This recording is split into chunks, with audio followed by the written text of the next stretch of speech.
Okay guys, exciting times, because I think I might have actually cracked the ultimate mac and cheese recipe. Certainly in my opinion, this is an absolute winner. It's amazing because it's taken inspiration from all over the world. There's a bit of Britain in there, there's a bit of Mexico in there, there's a bit of Germany in there, a bit of Italy in there, and it all comes together to create what I personally think is the best mac and cheese I've ever had. So let's not mess about, let's crack on with this.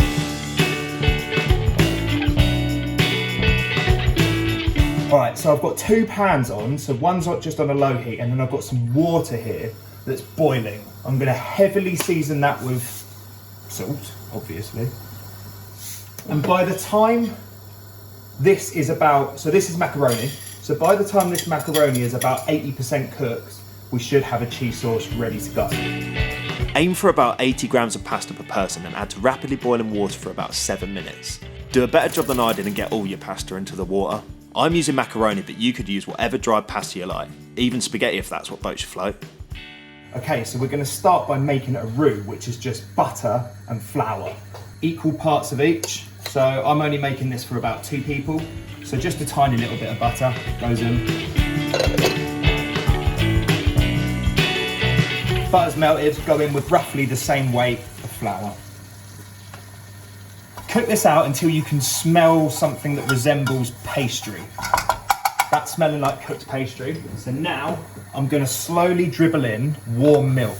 Warm milk is key because it will form the roux quicker, meaning you're less likely to get lumps.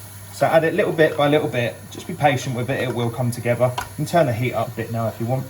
Just keep slowly dribbling it in until you've got a lovely thick sauce.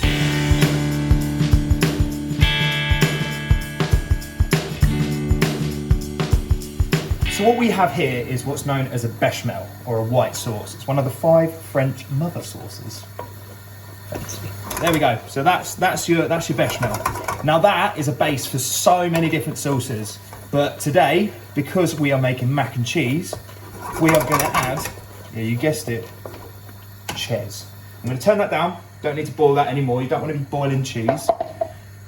I've gone for 4 cheeses. Here is 3 of them. So we've got an extra mature cheddar, about 70 grams to 100 grams. And then I've got a smoked, semi-hard German cheese, and then mozzarella. I'm now gonna add all of that cheese to my bechamel in one go.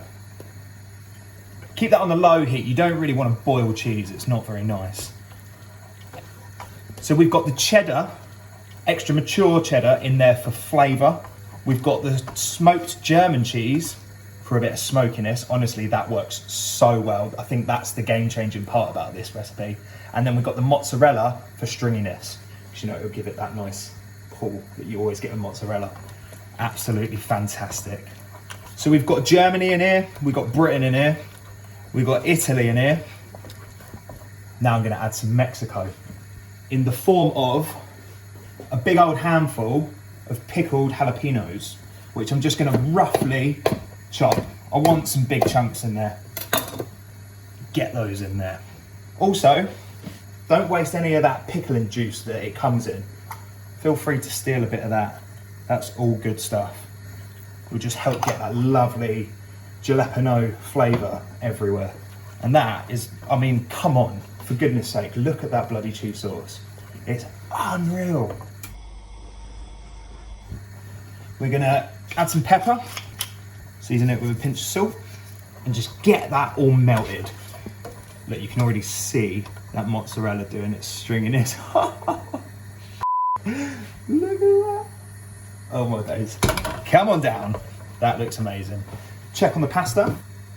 You want it slightly crunchy, because it's gonna continue cooking. That's actually pretty good. So I've just drained it, but I've caught a load of this pasta water. And that pasta water is heavily seasoned and it's starchy. So we're gonna go in with a little bit of it into our sauce. That'll make it glossy and it will help the sauce stick to the pasta. Sacrilege if you don't put some pasta water in, even if it's useless, which it's not as useful in this recipe compared to some recipes, but hey ho.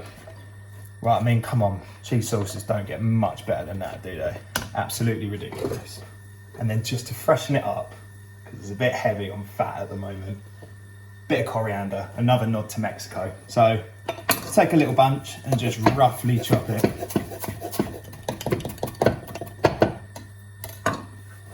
Get that in there. Bloody spiffing. Look at that. Spicy, cheesy, smoky. I'm making a mess of this, but who cares? This gets me excited.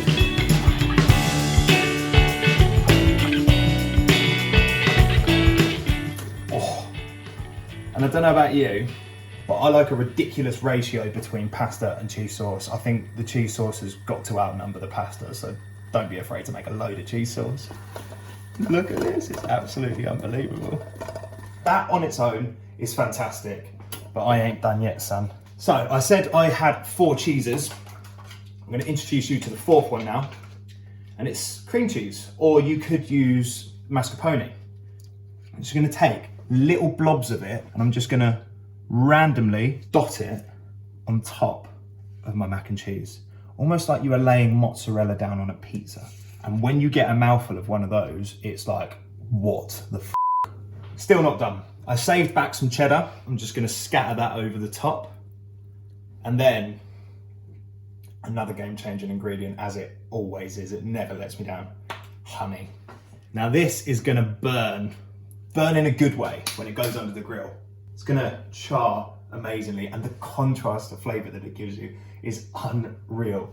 This goes under a grill for 5-10 minutes, just until it's blipping, it's bubbling, the honey's gone nice and charred, and it looks unbelievable.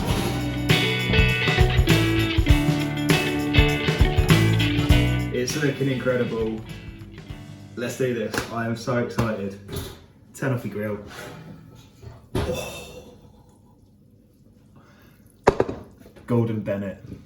Ain't that just the most amazing thing you've ever seen?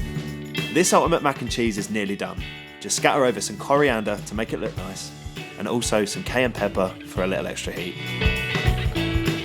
This is my ultimate 4-cheese, spicy mac and cheese. Let's enjoy this.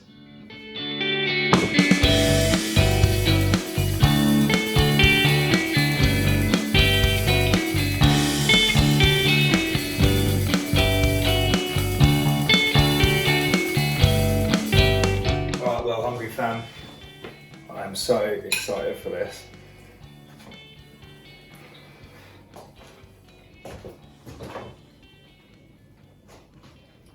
Best mac and cheese I've ever had. 100%. The combination of the smoky cheese mixed with the jalapeños and the really nice strong cheddar and that freshness of coriander. And that honey, the honey over the top is a game changer. This is an absolute winner. Maisie is gonna absolutely love this. I'm gonna cook this with her later on this week. You'll see the video of that on Sunday, but please go make this. It's bloody phenomenal. Thank you for watching. See you next week. Don't know how I'm gonna top this.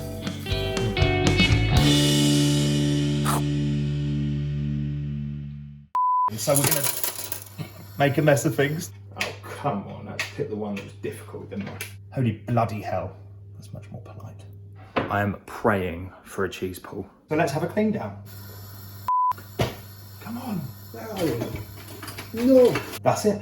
Thank you so much for watching, it really does mean the world to us. As ever, the full list of ingredients for this recipe will be in the box below. Don't forget to check out our Instagram for more exclusive content. Also, if you like the video, please drop us a like and consider subscribing. We post new videos every Wednesday and Sunday. Come join the Well Hungry family. Thanks again, see you later. See ya!